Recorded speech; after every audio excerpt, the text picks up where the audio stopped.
নমস্কার বন্ধুরা, বং এনজয় চ্যানেলে আপনাদের সকলকে জানাই সুস্বাগত। আজকের রেসিপি হচ্ছে ভিলেজ স্টাইল চিকেন ভুনা। তো দেখে না, ফার্স্টে নিয়ে নিয়েছি কুচনো পেঁয়াজ, টমেটো আর আলু। এখানে আছে শুকনো লঙ্কার পেস্ট, এখানে জিরের পেস্ট আর এখানে আদা রসুনের পেস্ট। তো ফার্স্টেই আলুগুলো খুব সুন্দর করে লাল লাল করে ভেজে নেব। আলুগুলো ভাজার সময় কিন্তু একটু হলুদের গুঁড়ো দিয়ে দেবে, তাহলে আলুগুলো খুব সুন্দর এবং খুব তাড়াতাড়ি লাল হয়ে যাবে। এই দেখো, আমি কিন্তু এখানে হলুদ গুঁড়ো অ্যাড করে দিলাম।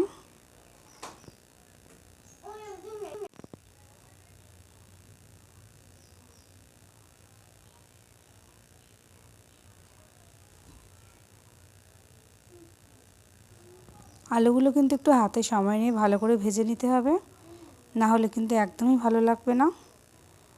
আলুগুলো ভাজা হয়ে গেছে, আমি আলুগুলো তুলে নিলাম। এবার এই তেলের মধ্যেই দিয়ে দেবো অল্প একটু চিনি, যাতে মাংসের কালারটা খুব সুন্দর আসে। চিনিটা তোমরা খেয়াল করবে, ক্যারামেলাইজড হয়ে কি সুন্দর ওপর দিকে ভেসে উঠবে। এর মধ্যে দিয়ে দিলাম দুটো শুকনো লঙ্কা, একটা তেজপাতা, একটা দারচিনি মাঝখান দিয়ে দুভাগ করে। এবার সেই তেলের মধ্যে দিয়ে দিচ্ছি কুচনো পেঁয়াজ। পেঁয়াজটা খুব সুন্দর করে একটু ভেজে নেব। যেহেতু ফার্স্টেই আমি চিনি অ্যাড করেছি তেলের মধ্যে, দেখো তুমি পেঁয়াজের কালারটাই কত সুন্দর এসছে।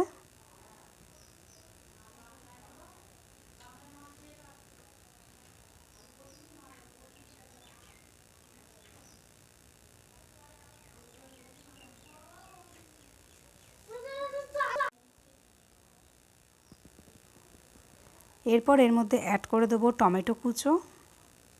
টমেটোটাও খুব সুন্দর করে ভেজে নিতে হবে। আমি এখানে দুটো বড় বড় টমেটো ব্যবহার করেছি, যেহেতু আমার মাংসের পরিমাণটা বেশ ভালোই অনেকটাই ছিল। এরপর এর মধ্যে অল্প লবণ অ্যাড করে দিলাম, যাতে টমেটোটা খুব সুন্দর করে নরম হয়ে যায়।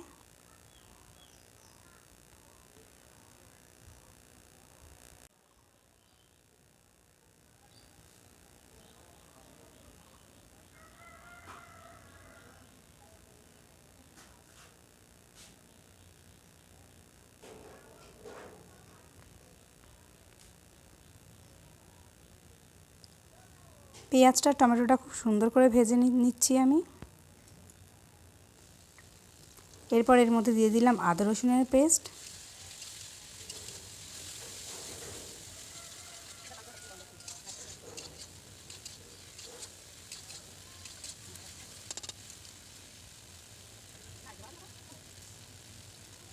এরপর দিয়ে দেবো এতে জিরের পেস্ট।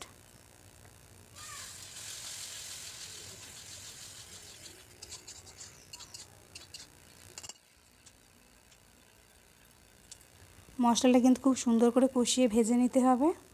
আমি এর মধ্যে অ্যাড করে দিচ্ছি আরেকটু সরষের তেল, যেহেতু এটা চিকেন ভুনা তাই তেলটা একটু বেশিই লাগবে, নাহলে কিন্তু ভাজা হবে না।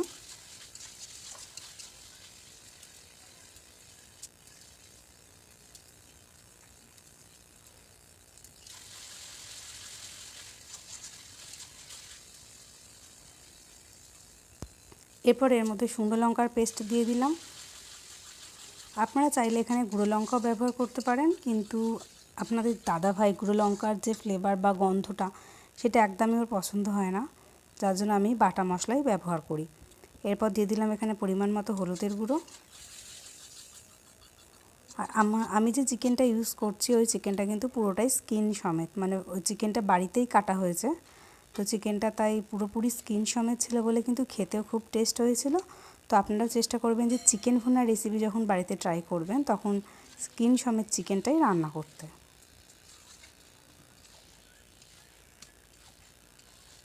এবার সব মশলার সাথে মাংসটা খুব ভালো করে কষিয়ে নিতে হবে। আমি যেহেতু প্রথমে অল্প লবণ দিয়েছিলাম, আমি এখানে এবার পরিমাণ মতো যতটা লবণ লাগবে পুরো লবণটা এখানে অ্যাড করে দিচ্ছি।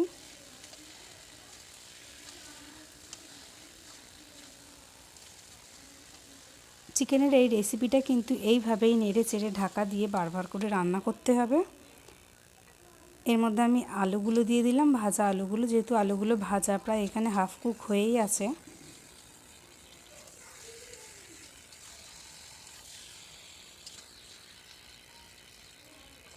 আমি কিন্তু এই রান্নাটায় অতিরিক্ত পরিমাণে জল ব্যবহার করব না, একদম জাস্ট অল্প পরিমাণে একটু জল দেবো, যাতে চিকেনটা ওভারকুকড হয়ে যায় খুব সুন্দর করে।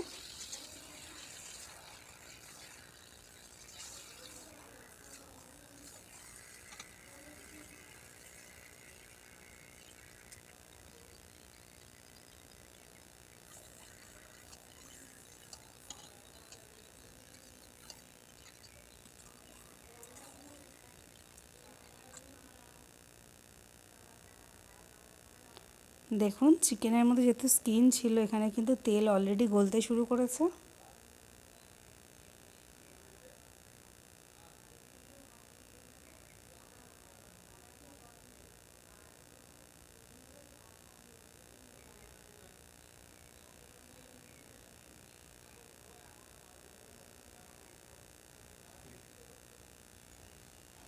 এই দেখুন চিকেন থেকে যে জলটা বেরিয়েছে, প্রায় এই জলেই রান্নাটা হয়ে যাবে। প্রয়োজন যদি পড়ে তাহলে হয়তো লাস্টে আমি অল্প একটু জল অ্যাড করলেও করতে পারি, বা আপনারাও যদি চান অল্প একদমই অল্প জল অ্যাড করবেন, বেশি না। এটা কিন্তু রান্না করতে একটু টাইম লাগে, যেহেতু চিকেন ভুনা, এটাকে বারবার করে নেড়ে চেড়ে রান্না করতে হয়, নাহলে কিন্তু নিচে কামড়ে পুড়ে যাওয়ার ভয় থাকে।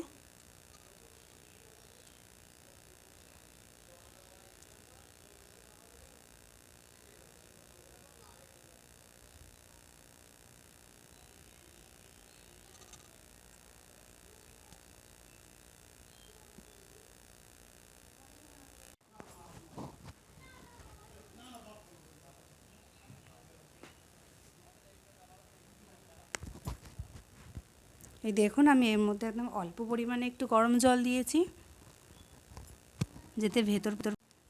যাতে ভিতর পর্যন্ত খুব সুন্দর করে মাংসটা সিদ্ধ হয়ে যায়। এটা কিন্তু একদম, যেহেতু ভুনা চিকেন, একদম কিন্তু মানে যেটুকুনি জল দিয়েছি সেটাও কিন্তু শুকিয়ে একেবারে তেল ছেড়ে আসবে, সেরকম টাইমেই কিন্তু নামিয়ে নিতে হবে। এই দেখুন চিকেনের রেসিপি কিন্তু একেবারে রেডি। এটা কিন্তু রুটি, পরোটা বা লুচি দিয়ে খেতে জাস্ট অসাধারণ লাগে। তো রেসিপিটা যদি ভালো লাগে অবশ্যই লাইক, শেয়ার, কমেন্ট করে যাবেন, আর যারা চ্যানেল নতুন একটা সাবস্ক্রাইব অবশ্যই করে যাবেন। ধন্যবাদ।